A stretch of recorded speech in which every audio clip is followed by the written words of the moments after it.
Hello guys, welcome to PS corner और मैं हूं शिखा गुप्ता।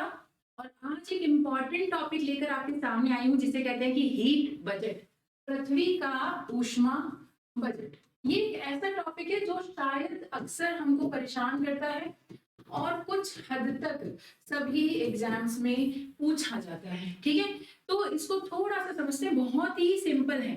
सबसे पहले तो हम समझते हैं कि बजट क्या होता है। बजट का मतलब होता है कि आय और व्यय का वितरण, या हम बोल सकते हैं उसका लेखा जोखा। यानी कि हमारे पास कितनी आगत है और हम कितना खर्चा कर रहे हैं, सिंपल। उसको जब हम लेखा जोखा करते हैं उसको हम बोलते हैं बजट। ऐसे ही पृथ्वी का एक ऊष्मा बजट है। पृथ्वी पर ऊष्मा का जो मुख्य स्रोत है, हीट का जो मेजर सोर्स है, वो है सूर्य। और सूर्य से जो ऊष्मा हमें प्राप्त होती है, वो ऊष्मा धीरे धीरे पृथ्वी अपने हिसाब से खर्च करती है। बस इसी का लेखा जोखा कहलाता है ऊष्मा बजट और हीट बजट। ठीक है, अगर मान लीजिए सूर्य से निरंतर ऊष्मा पृथ्वी को मिलती रहे और पृथ्वी बिल्कुल भी ऊष्मा खर्च ना करे, तो क्या ये संभव है कि पृथ्वी का एक औसत तापमान बना रहेगा? नहीं, पृथ्वी गर्म होती चली जाएगी। वैसे तो गर्म हो ही रही है, लेकिन अगर मान लीजिए वो ऊष्मा बिल्कुल भी खर्च नहीं हो, तो ये जो गर्मी है ये और ज्यादा बढ़ जाएगी। अगर मान लीजिए कि पृथ्वी जितनी ऊष्मा आए उतनी ऊष्मा से ज्यादा ऊष्मा खर्च करे, तो पृथ्वी ठंडी होती चली जाएगी। लेकिन पृथ्वी पर एक औसत तापमान बना रहता है 14 से 15 डिग्री सेल्सियस के बीच में। कभी आपने देखा है कि रात को तापमान मान लो बहुत ही ज्यादा कम हो गया, -50 डिग्री सेल्सियस? नहीं होता है, रात को भी एक औसत तापमान बना रहता है, जबकि रात को हमें सूर्य से ऊष्मा नहीं प्राप्त हो रही होती है। तो यानी कि इस वायुमंडल में पृथ्वी पर ऊष्मा का कुछ देर के लिए संचय होता है और उसको पृथ्वी जो है खर्च करती है। इसी आय और व्यय का जो लेखा जोखा है उसे आज हम पढ़ने वाले हैं इस टॉपिक में। इस टॉपिक को समझने के लिए हमें इससे पहले दो चीजों को समझने की जरूरत है, तो पहले हम वो समझते हैं। पृथ्वी पर जो ऊष्मा सूर्य से प्राप्त होती है, ये मान लीजिए हमारी पृथ्वी है, और पृथ्वी पर जो ऊष्मा सूर्य से आ रही है ये विकिरणों के रूप में आ रही है, यानी रेडिएशंस की फॉर्म में आ रही है। और इन रेडिएशंस को बोलते हैं सोलर रेडिएशंस, सौर विकिरणें। ये है सोलर रेडिएशंस, सौर विकिरणें। जो सौर विकिरणें हैं, ये जो सौर विकिरणें होती हैं, ये बहुत ही तीव्र ऊष्मा की विकिरणें होती है। इनमें बहुत ज्यादा ऊष्मा होती है, बहुत ज्यादा ऊर्जा होती है। ऊष्मा क्या है? ऊर्जा का ही तो रूप है। तो इसमें बहुत ज्यादा ऊर्जा होती है, तो ये विकिरणें बहुत ही इंटेंस होती हैं और इनकी गति बहुत तेज होती है। यानी ये जो विकिरणें होती हैं, ये जो तरंगें होती हैं, इन तरंगों को हम बोलते हैं शॉर्ट वेव, लघु तरंगें। लघु तरंग का मतलब क्या है? शॉर्ट वेव का मतलब क्या है? इसकी जो वेवलेंथ होती है, यानी कि इनकी जो तरंग दैर्ध्य होती है, वेवलेंथ, तरंग दैर्ध्य, ये बहुत कम होती है। तरंग दैर्ध्य कम होने का मतलब ये समझिए आप कि बहुत छोटी सी जगह में से भी ये तरंगें निकल सकती हैं। जैसे कभी आपने बिल्ली को देखा होगा, तो बिल्ली बहुत ही छोटी सी जगह में से निकल जाती है, वैसे ही ये तरंगें बहुत ही छोटे छिद्र में से भी प्रवेश कर सकती हैं। इनको हम बोलते हैं शॉर्ट वेव या लघु तरंगें। और जब पृथ्वी ठंडी होती है, तो ठंडी होती है विकिरणों को उत्सर्जित करके। इन विकिरणों को बोलते हैं टेरेस्ट्रियल रेडिएशन, या हम बोलते हैं इनको पार्थिव विकिरणें। पार्थिव विकिरणें यानी एक वो विकिरणें हैं जो पृथ्वी पर सूर्य से आ रही हैं, ये सौर विकिरणें हैं, सोलर रेडिएशन है। और पृथ्वी जिन विकिरणों को उत्सर्जित करके ठंडी हो रही है, जिनको इमिट करके पृथ्वी कूल डाउन हो रही है, उनको बोलते हैं टेरेस्ट्रियल रेडिएशंस, यानी कि पार्थिव विकिरणें। अब पृथ्वी का जो ये ठंडे होने वाली विकिरणें हैं, ये जो टेरेस्ट्रियल रेडिएशंस हैं, ये तरंगें होती हैं लॉन्ग वेव्स, दीर्घ तरंगें। दीर्घ तरंगें क्यों होती हैं? क्योंकि जब ये विकिरणें सूर्य से पृथ्वी पर आती हैं, तो पृथ्वी कुछ ऊष्मा को अवशोषित कर लेती है, तो यानी इन तरंगों की ऊर्जा कम हो जाती है। कम हो जाती है तो ये उतनी तीव्र नहीं रहती, उतनी तीव्र नहीं रहती, तो ये थोड़ी जो है लॉन्ग वेव, दीर्घ तरंगें बन जाती हैं। दीर्घ तरंगों को ऐसे समझिए कि इनको गुजरने के लिए थोड़ा बड़ा छेद चाहिए। जैसे एक पतला आदमी, एक मोटा आदमी।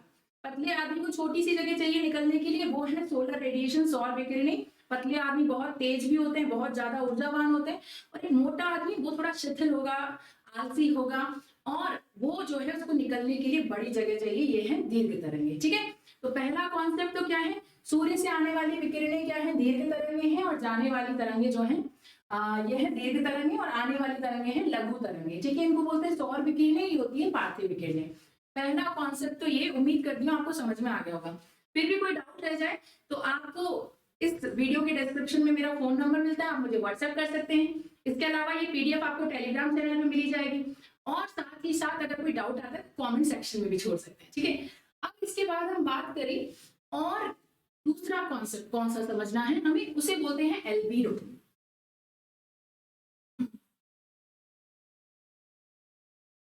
एल्बिडो, एल्बिडो शब्द का मतलब क्या होता है, एल्बिडो शब्द का मतलब होता है रिफ्लेक्टिविटी।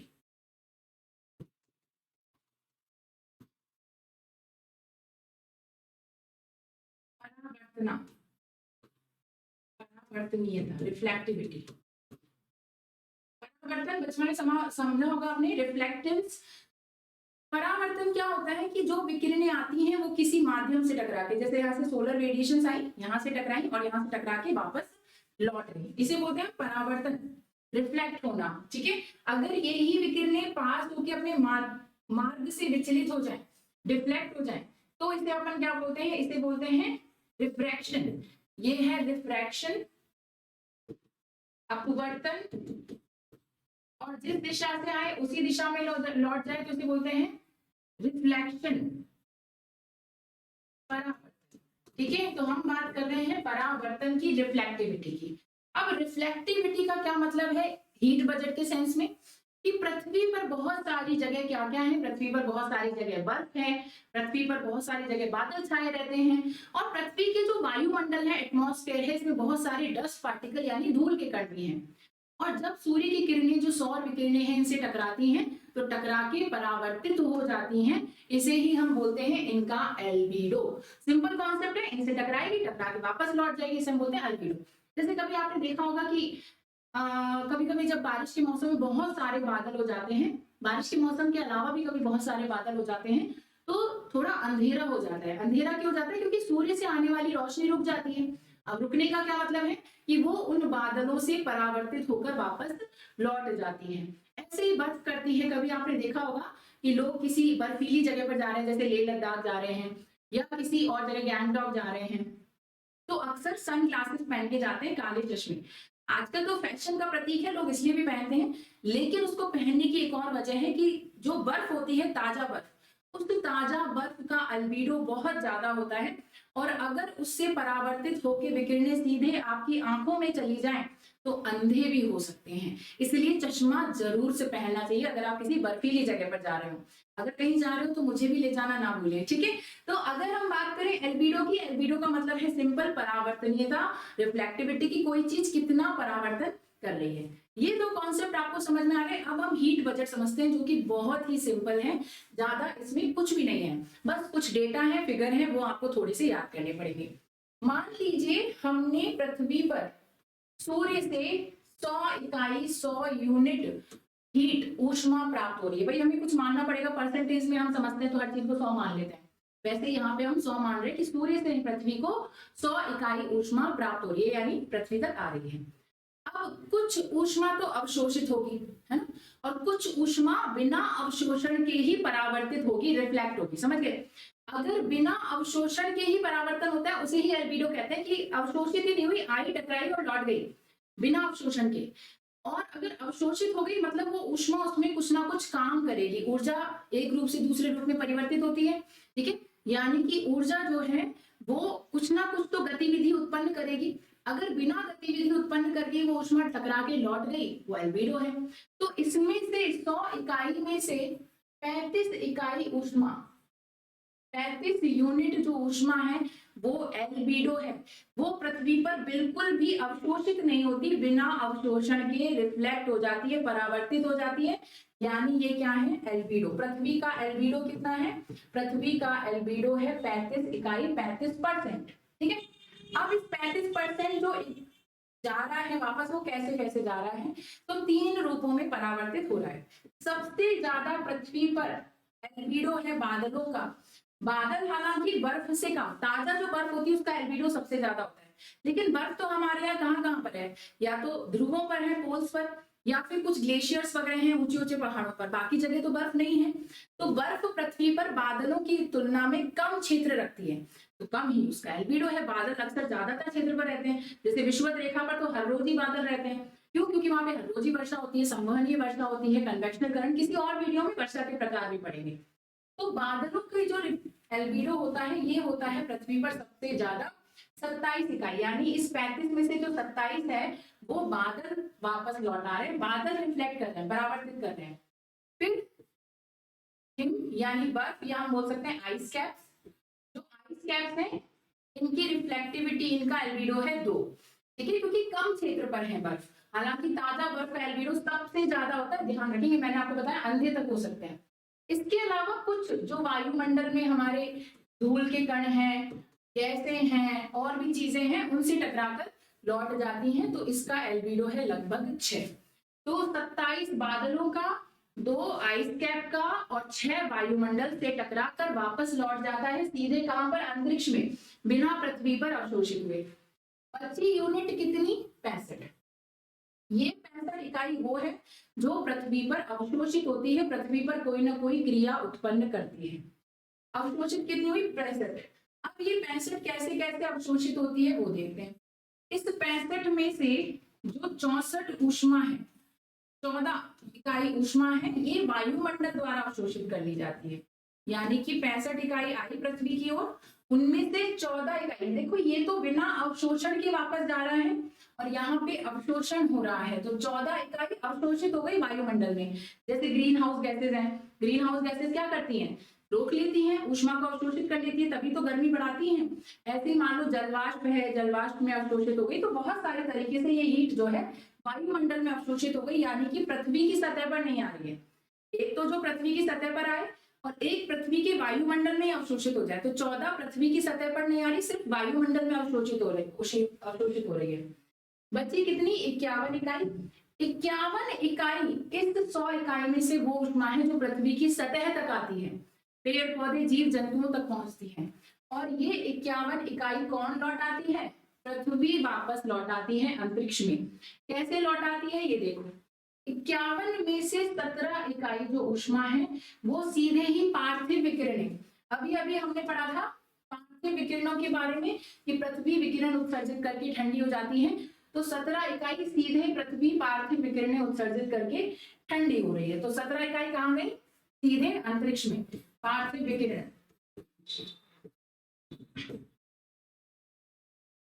बाकी बची कितनी? 34 इकाई। ये 34 इकाई पृथ्वी दोबारा से जब वापस भेज रही होती है तो वायुमंडल अवशोषित कर लेता है। ये वायु जो ऊष्मा है ये तो वायुमंडल ने सौर विकिरणें अवशोषित की हैं, और ये वाली जो ऊष्मा है ये वायुमंडल ने पार्थिव विकिरणें अवशोषित की है। ध्यान रखेंगे दोनों में अंतर है, अवशोषण नहीं हो रहा है वायुमंडल में, लेकिन ये वायुमंडल में सौर विकिरणें अवशोषित हो रही हैं और ये पार्थिव विकिरणें अवशोषित हो रही हैं। अभी 34 इकाई जो अवशोषित हुई है वायुमंडल में, ये वायुमंडल को वापस लौटानी है, वरना तो पृथ्वी गर्म होती चल जाएगी। 100 आई है, 100 लौटानी है हमको। 100 हमने सूर्य से ली और 100 हम वापस अंतरिक्ष में भेज देंगे।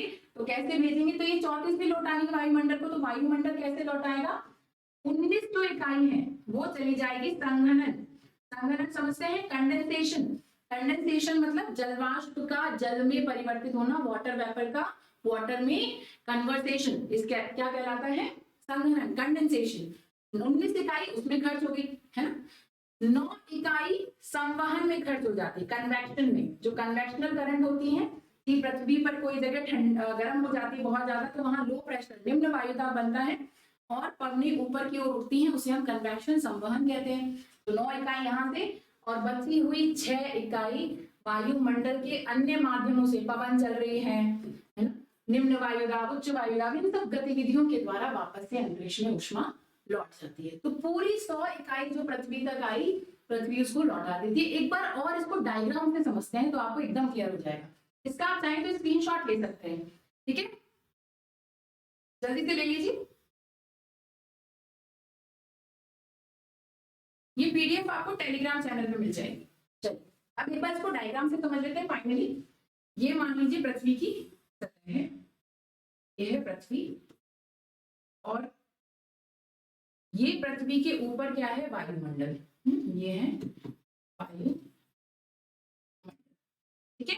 अब वायुमंडल एटमॉस्फेयर है, और यहाँ पर ऊपर स्थित है सूर्य, ये है सूर्य।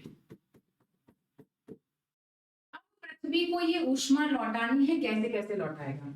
सूर्य से ऊष्मा चली कितनी, सौर विकिरणें 100 इकाई सौर विकिरणें पृथ्वी की ओर सूर्य ने भेजी,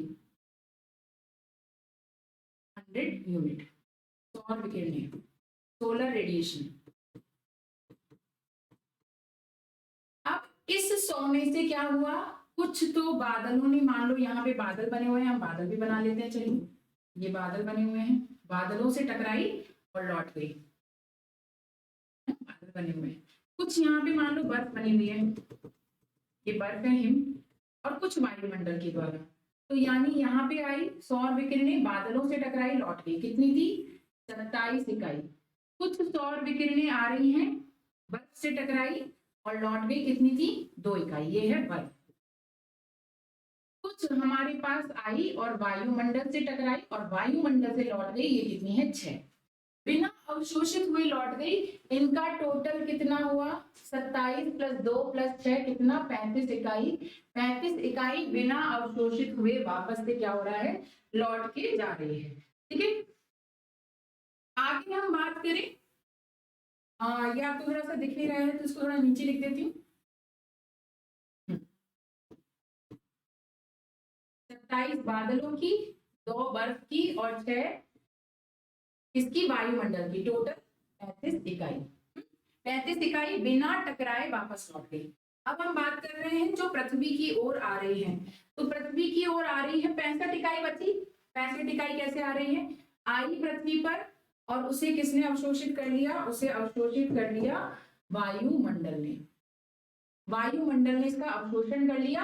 अब वायुमंडल अवशोषित करके इसे लौट आएगा, ठीक है। कितनी इकाई आई थी वायुमंडल की ओर, ये आई थी 14 इकाई, वायुमंडल ने अवशोषित कर ली। इसके अलावा कुछ जो है पृथ्वी की ओर आ गई, और पृथ्वी की ओर कितनी आ रही है, बची हुई 51 इकाई। पृथ्वी की ओर आई बची हुई 51, वो पृथ्वी की सतह तक आ गई। अब पृथ्वी और वायुमंडल को लौटानी है। पृथ्वी ठंडी हुई, पृथ्वी ने 17 इकाई सीधे अंतरिक्ष में भेज दी, कितनी, 17 इकाई सीधे अंतरिक्ष में। कौन सी विकिरणें, पार्थिव विकिरणें, टेरेस्ट्रियल रेडिएशंस। इसके अलावा पृथ्वी के पास कितनी बची, 51 में से 34, तो 34 पृथ्वी ने दी और वो कहाँ चली गई, वायुमंडल में अवशोषित हो गई। अब वायुमंडल के पास कुछ कितनी बच गई ऊष्मा, 14 तो ये जो सौर विकिरण के रूप में आई थी, और 34 ये जो पार्थिव विकिरणों के रूप में आई थी। टोटल कितनी होगी, 48। क्वेश्चन आता है एग्जाम में कि वायुमंडल द्वारा अवशोषित ऊष्मा कितनी है, एब्जॉर्ब्ड हीट है ना, एब्जॉर्ब्ड हीट बाय एटमॉस्फेयर। तो ये कितनी है, ये होती है आपकी 34 + 14 48 इकाई, ठीक है। ध्यान रखेंगे अवशोषित कितनी है, 48 इकाई, ये 34 ये वाली और 14 ये वाली, ठीक है। अब 34 किसको लौटानी है, वायुमंडल को।